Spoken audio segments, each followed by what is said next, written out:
Print এবং electronic মিডিয়ার সম্মানিত আমাদের সংসদ ভবনে আমাদের রাষ্ট্রপতিরে যে অপমান করছে, এই অপমান যদি আমারে করতো আমি জীবনে মুখ দেখাইতাম না। তারপরও সংসদে ওই বেটা দাঁড়ায় থাকে। আমাদের হাসনাত আবদুল্লাহ ভাই যে অপমান করছে, নাহিদ ভাইরা যে প্রতিবাদ করছে, তারপরে ওই সংসদে ঢুকে কেমনে? তো বক্তব্য দেওয়ার আগে লজ্জা করা উচিত। লজ্জা থাকা উচিত।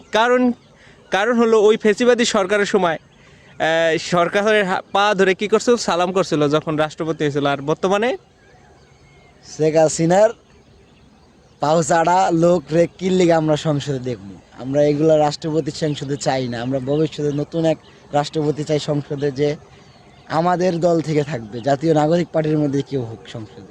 যার যেই রাষ্ট্রপতি হবে সে আমাদের মনের চিন্তা ভাবনাকে বুঝে আমাদেরকে ভালোবাসতে গাইতেছে। কি ভাই আর কিছু কইবেন? না, ধন্যবাদ, সবাই ভালো থাকবেন। আসসালামু আলাইকুম। চ্যানেলটাকে সাবস্ক্রাইব করে দেবেন আর লাইক করে